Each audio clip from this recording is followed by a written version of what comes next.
L'espace création, alors on va faire simple, en fait il s'agit à la fois d'un lieu dans l'établissement, c'est un dispositif en fait qui est destiné à tous les établissements du secondaire, collège ou lycée, et que j'ai mis en place avec mes collègues dans un collège du Val-de-Marne, en zone d'éducation prioritaire. Alors c'était un lieu, donc une salle avec des aménagements, donc des matériels notamment numériques, mais aussi des instruments de musique, puis tout un tas d'instruments, enfin, d'outils pour visionner, dessiner, etc., créer. Et c'est un lieu, donc, mais c'est un dispositif qui permet aux élèves de se retrouver, de proposer et construire des projets, alors en collaboration avec leurs pairs, mais aussi avec les professeurs, les CPE, donc bref, pour tout l'établissement en fait, mais c'est à destination des élèves, mais aussi des professeurs. Donc c'est-à-dire qu'en fait, il y a une organisation en fait, donc c'est le troisième point de l'espace création, c'est une organisation qui permet donc à chacun de proposer un projet. Donc il y a des fiches de proposition de projet. Il y a donc aussi des fiches d'appel à collaboration, c'est-à-dire j'ai un projet mais il me manque des compétences. Ben voilà, est-ce que quelqu'un maîtriserait la photo, est-ce que quelqu'un maîtriserait la musique, etc. Donc on a un photographe ici, donc on n'hésitera pas à le solliciter maintenant. Donc voilà. Alors c'est bien beau tout ça, mais alors comment ça peut se mettre en place? Alors l'idée était de mettre en place des ateliers de maîtrise technique, donc pour faire monter en compétences les élèves. Donc notamment sur les champs numériques. Et en particulier, on a créé des cycles d'éducation à l'image, donc en 6 séances, qui vont permettre en fait de 3 niveaux de faire accéder à des compétences en termes de réalisation de montage, donc faire accéder les élèves à ces compétences, voilà, donc, et de devenir en fait des personnes ressources de l'établissement. C'est-à-dire qu'en fait, maintenant, on va avoir des élèves qui vont être capables de filmer en classe. Donc, on va pouvoir mobiliser sur des projets. Donc, on va faire venir un auteur, plutôt, voilà, donc en fait, que la rencontre s'arrête à la fin, de l'événement. Mais en fait, là, maintenant, on peut la filmer. Donc, on demande pour ça à un élève une collaboration. On sollicite ses compétences. Alors, il est libre ou pas d'accepter. Et donc l'idée, c'est vraiment de proposer à l'élève une nouvelle place en tant qu'acteur et moteur de la vie éducative, pédagogique, culturelle de l'établissement. Et dans cet espace création, en fait, l'idée, c'est de ne pas développer que les compétences scolaires, mais justement toutes les compétences, donc psychosociales, les compétences de collaboration, des compétences aussi culturelles qui ne sont pas directement opérationnelles à l'école, et leur permettre de les mutualiser pour créer des projets, donc entre pairs et avec les élèves. Donc l'idée, en fait, elle est née dans cet établissement scolaire d'un constat qui est que la forme traditionnelle, la forme scolaire traditionnelle, qui est, voilà, qu'on voit être assis en classe, répondre à des demandes classiques, avec bien évidemment à toutes les échelles une maîtrise parfaite de l'écrit, tant dans la lecture, la compréhension, mais aussi dans l'expression. Et bien cette forme scolaire classique met en difficulté énormément d'élèves qui, par ailleurs, ont bien d'autres compétences, d'où ce sentiment aussi d'injustice qui naît, c'est-à-dire d'être des élèves nuls, tout un tas de vocables tournent entre eux, tournent peut-être même parfois, hélas, en salle des professeurs, alors qu'en fait, ils savent très bien que moi, je suis super bon au foot, moi je fais de la musique, moi j'écris plein de choses. Alors chez nous, il y a pas mal d'enfants qui faisaient de la musique ou qui avaient une appétence pour des styles musicaux tels que le rap, etc. Et quand on mettait en place des ateliers périscolaires, en fait, donc notamment, j'ai pu animer un atelier autour de la création musicale, on voyait des élèves créatifs, performants, avec des idées incroyables de rédaction, etc. Et c'est là que nous est venue l'idée de se dire, mais il faudrait inventer d'autres modalités pour leur permettre d'habiter l'école et de l'habiter autrement. Donc effectivement, alors l'école n'est pas un lieu qui précisément permet tout ça, donc il fallait inventer un espace, et je reprends les paroles de Christophe tout à l'heure, dit il y a un besoin d'espace, et bien donc il fallait inventer un nouvel espace qui est très différent du foyer socio-éducatif où les élèves peuvent faire des choses autrement, donc ça qui est complètement, c'est une perspective très intéressante. Et là donc un espace où les enfants vont pouvoir construire des projets et être acteurs de leur école.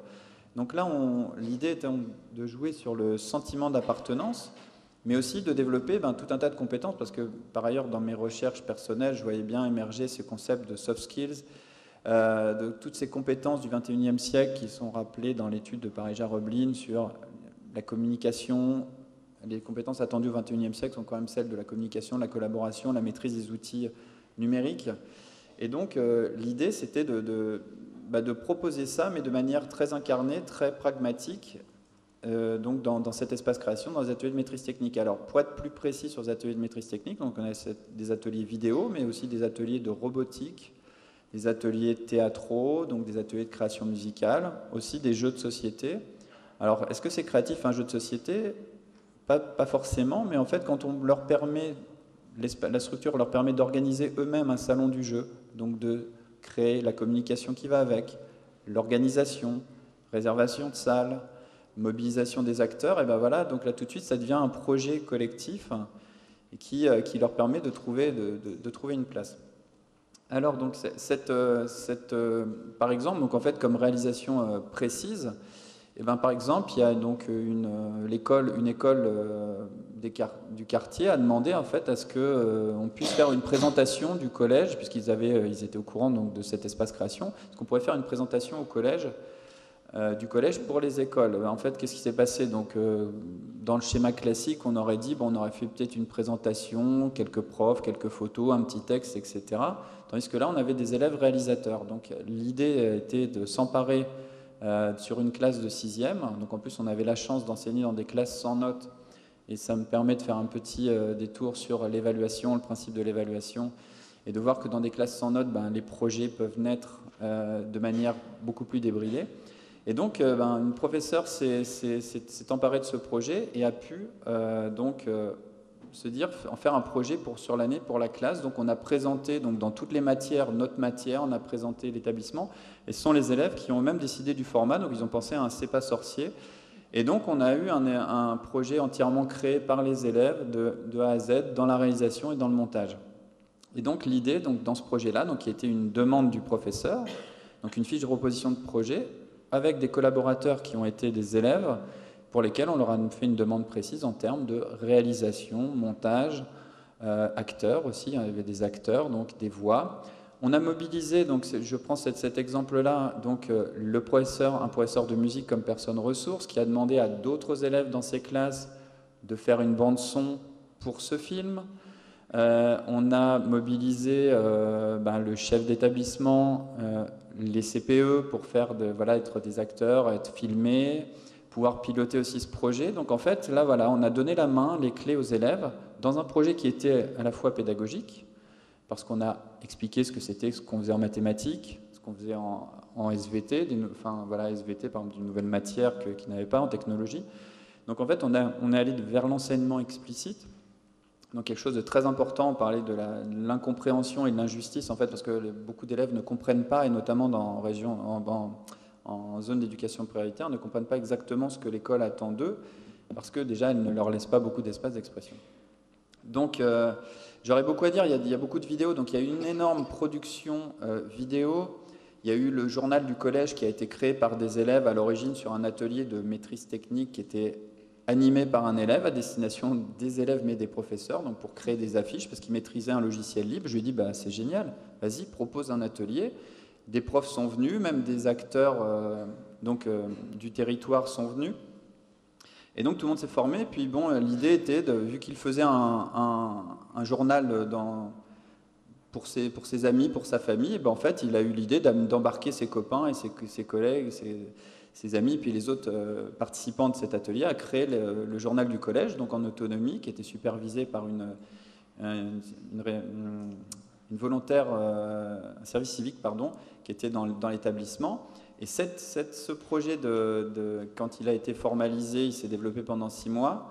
Quand la documentaliste est revenue, qui était partie en congé mi-temps annualisé, est revenue dans l'établissement, a repris la direction de ce journal du collège, mais toujours avec cette équipe de rédacteurs qui étaient les élèves. Donc en fait, on a vu naître de nombre de projets qui étaient proposés par les élèves, transformés, réappropriés par les enseignants. Donc d'énormes productions culturelles, à tel point qu'on a été obligé de chaque année de faire un festival culturel en fait, pour montrer les productions des élèves. Et ça a permis aux enseignants aussi d'imaginer d'autres rapports à ce que eux-mêmes étaient en capacité de faire. C'est-à-dire qu'une fois que moi j'ai un réalisateur, monteur dans ma classe, je peux faire de la vidéo en maths, même si je ne sais pas du tout faire de vidéo. Et donc en fait, ça a été une matrice de l'innovation, un incubateur de l'innovation, parce qu'au fur et à mesure des années, puisque ce projet a été créé en 2013 et maintenant encore actuel, même si je ne le dirige plus, parce que je suis appelé à d'autres missions ces derniers temps, continue à évoluer et chacun a pu s'en emparer. Donc en fait, c'est l'idée vraiment, et j'ai oublié de le dire tout à l'heure, c'était essentiel, c'était vraiment de permettre à tous les acteurs, les enseignants, les CPE, les documentalistes, la direction, de s'emparer de cet espace avec les élèves, mais aussi de proposer un espace aux acteurs territoriaux, notamment les collectivités, pour proposer des projets, des ateliers dans cet espace.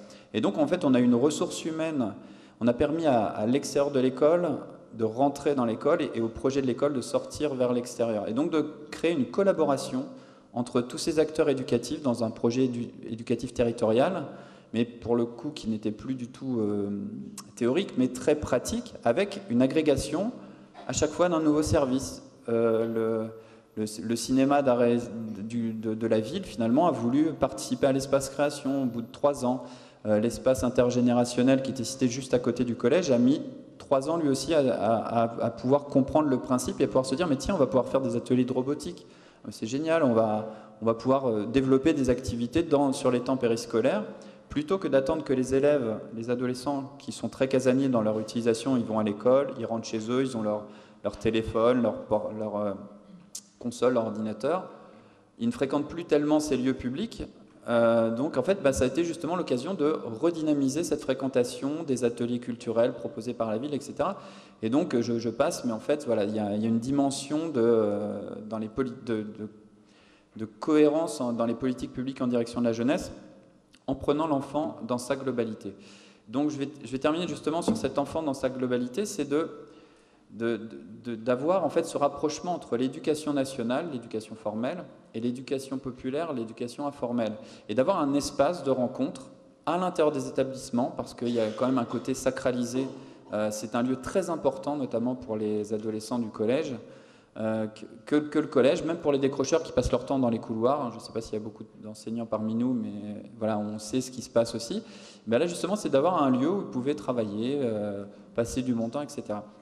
Et donc l'idée, c'est que face à cette société qui déborde sur l'école, avec de nouvelles problématiques, le cyberharcèlement, le problème de citoyenneté numérique, de tout un tas de choses, l'idée, c'était de proposer un paradigme qui permet de pallier toutes ces difficultés. C'est le learning by being, donc on apprend en étant. Donc à la fois en étant soi-même, dans ses compétences, dans ses appétences, mais aussi en étant quelqu'un au sein d'un collectif, avec un rôle, une reconnaissance, donc forcément l'estime de soi qui vient, la bienveillance qui va avec, et de se construire en tant qu'individu. Donc on ne parle pas beaucoup du processus d'individuation à l'école, mais là justement on va apprendre en étant, en devenant. Et c'est aussi pour les enseignants aussi, on apprend en étant autrement, on devient un meilleur professionnel en reconnaissant l'enfant, en utilisant ses ressources, en faisant des projets encore plus